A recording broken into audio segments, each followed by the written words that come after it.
ସକାଳୁ ସକାଳୁ ଆଜି ଆମର ମାଛ ବନେଇବା ଚାଲିଛି। କି ମାଛ? କେରାଣ୍ଡି ମାଛ। ସକାଳୁ ସକାଳୁ କେରାଣ୍ଡି ମାଛ ବନେଇବା ଚାଲିଛି। କେରାଣ୍ଡି ମାଛ ସଇଲେ କ'ଣ କରିବା? ଗାଧେଇବା। କେରାଣ୍ଡି ମାଛ ବନେଇ ସାଇଲେ ପଖାଳ ଖାଇବା। ଆଜି ଆମର କ'ଣ? ଚୁନା ମାଛ। ଆସ ଦେଖାଅ ଚୁନା ମାଛ ପାଖକୁ ଦେଖାଅ।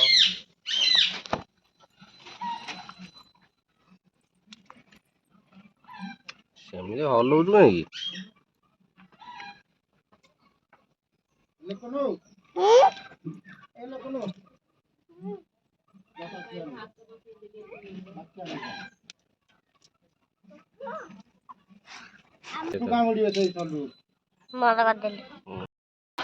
ଆଉ ସାଙ୍ଗମାନେ ସକାଳୁ ସକାଳୁ ତ ଦେଖିଲେ, ଆଉ ମୁଁ ସକାଳୁ ମାନେ ଚୁନା ମାଛ ବନେଇକି ଆସିକି ଏବେ ପୁରା ଗାଧେଇ ପାଧେଇ ରେଡ଼ି ହେଇକି ବସିଲିଣି ଚା ପିଇଲେଣି। ଯେହେତୁ ସକାଳୁ ଚୁନା ମାଛ ଟିକେ ଅଫର ହେଇଗଲା ଆମକୁ, ସକାଳୁ ଚୁନା ମାଛ ମିଳିଗଲା, ତେଣୁକରି ସକାଳୁ ଚୁନା ମାଛ ବନେଇ ଆଉ ସେପଟେ ଭଜା ଚାଲିଛି। ମୁଁ ଏପଟେ ସକାଳୁ ଟିକେ ଚାହା ପିଆ ଚାଲିଲାଣି। ଚା ଫା ମାରିକି ପଖାଳ ଭାତ ଚୁନା ମାଛ ଭଜା ଖାଇ ଦେଇକି ଖଟିବାକୁ ଯିବା ଆଜି। ଚାଲ ଦେଖିବା ଚୁନା ମାଛ ଭଜା ଚାଲିଛି ନା ନାଇଁ।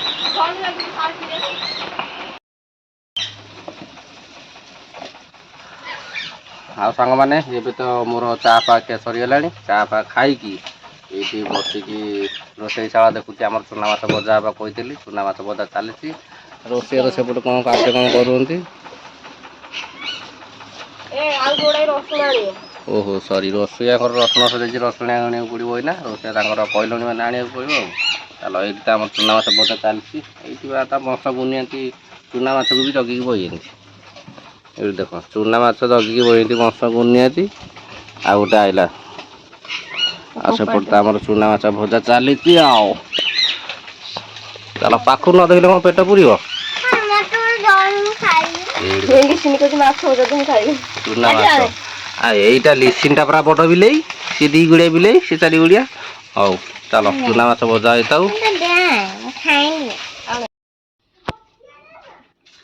ଚୁନା ମାଛ ତ ଆମର ଭଜା ଚାଲିଥାଉ। ଏଥର ଆମେ ଟିକେ ଦୋକାନ ବଜାର ଯିବା, ଯେହେତୁ ସମୟ ସଜାଇଛି ଦୋକାନ ସଉଦା ଟିକେ ଆଣିବାକୁ ପଡ଼ିବ।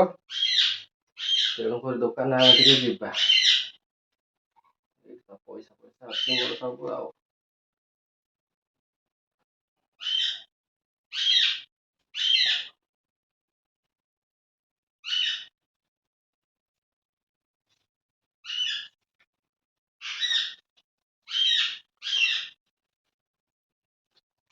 ସେଟା 7:30 ହେଇଗଲାଣି। ବହୁତ କାମ, କ'ଣ କରିବା? ସକାଳୁ ବହୁ କାମ ପଳେଇଲେଣି। ଆଉ ଗାଈ ଫାଇ ମୁଁ ଗାଈ ଦୁଆଁ ଦୁଇଁ ସବୁ କରିବାକୁ ପଡ଼ୁଛି ଏକା। ଯେହେତୁ ମ୍ୟାଡ଼ାମଙ୍କର ଆମର ଗୋଡ଼ ଖଣ୍ଡିଆ ହେଇଛି, ଗୁହାଳ ପଶୁନାହାନ୍ତି, ସେଥିପାଇଁ ମୋତେ ସବୁ କରିବାକୁ ପଡ଼ୁଛି। ଆଉ କ'ଣ କରିବା? ଚାଲ ଟାଇମ୍ ହେଇଗଲେ ଦୋକାନରୁ ଆସିଲେ ଗାଈ ଗୁହାଳ ସଫା ହେବ, ଗାଈ ଧୁଆଁ ହେବ, କେତେ କାର୍ଯ୍ୟ ଅଛି। ହଉ ମୁଁ ଦୋକାନରୁ ଆସି ସାରେ, ତାପରେ ଦେଖିବା। ମୌସମ ତ ଆଜି ପୁରା ବହୁତ ବଢ଼ିଆ, 2 ଦିନ ହେଲେ ପୁରା ଖରା ପାଗ।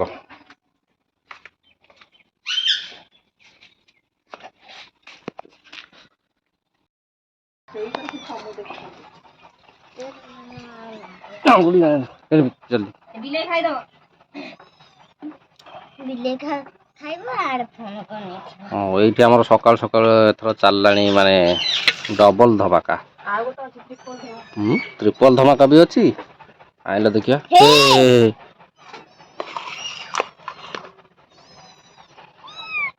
ଏ ତ ଖାଇବାକୁ ଦେବେନି, ଖୁଆଇ ଦେବେନି, କିଛି ଖାଇଲା ଭାତ ଖାଇଲା। ହଉ ସାଙ୍ଗମାନେ, ଏବେ ତ ମୋର ନିତ୍ୟକର୍ମ ସରିଗଲା। ସବୁ କାମ ସାରି ଦୋକାନରୁ ଆସିକି ଆଉ ଅଲଗା କାମ କାର୍ଯ୍ୟ ସାରି ଏବେ ଆମର ପଖାଳ ଖାଇବାକୁ ଚାଲିଲୁ। କାଇଁ ପାଟି କରୁଛୁ?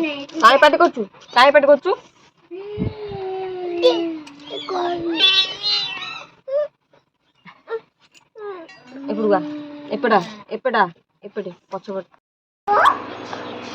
ଆକ୍ଚୁଆଲି ସାଙ୍ଗମାନେ ସେପଟେ ଆଉ ଖାଇ ହେଲାନି, କାରଣ ବିଲେଇ ଯେହେତୁ ଚୁନା ମାଛ ଟିକେ ହେଇଛି ଆଉ ତା ସହିତ ଅଣ୍ଡା, ବିଲେଇ ପୁରା ଆଇଁଷରେ ପୁରା ଆଉ ଖୁଆଇ ଦେଲେନି। ସେଥିପାଇଁ ଆମେ ଏପଟକୁ ପଳେଇ ଆସିଲୁ। ଏପଟେ ଆସିକି ମୁଁ, ଟିଙ୍ଗା, ତା ମାମା ସମସ୍ତେ ବସିକି ଏଇଠି ଖାଉଛୁ। ଏଠି ପଖାଳ ଭାତକୁ ଆମର ତ ଚୁନା ମାଛ ଭଜା, ପୁଣି ମାଛ ଝୋଳ, ଅଣ୍ଡା ଭଜା, ସବୁ ଆଜି ଡବଲ ଧମାକା ହେଇଯାଇଛି ସକାଳୁ ସକାଳୁ। ଚାଲ ଖାଇଦେବା, ତାପରେ ନେକ୍ସଟ କାମକୁ ପଳେଇବା ଆଉ। ଆଜି ଚୁନା ମାଛ ଭିଡ଼ିଓ କେମିତି ଲାଗିଲା ନିଶ୍ଚୟ ମତାମତ ଦେଇ ଜଣାଇବେ। ଆସ ପାର୍ଟିସିପେଟ୍ କରିବ। କ'ଣ ରାଣ୍ଡି ମାଛ ତୁ ଖାଇବୁ? ହାତ ହାତ ଖାଇବୁ, ମୋ ଝିଅ ଖାଇବ। ଆ ବାବୁ,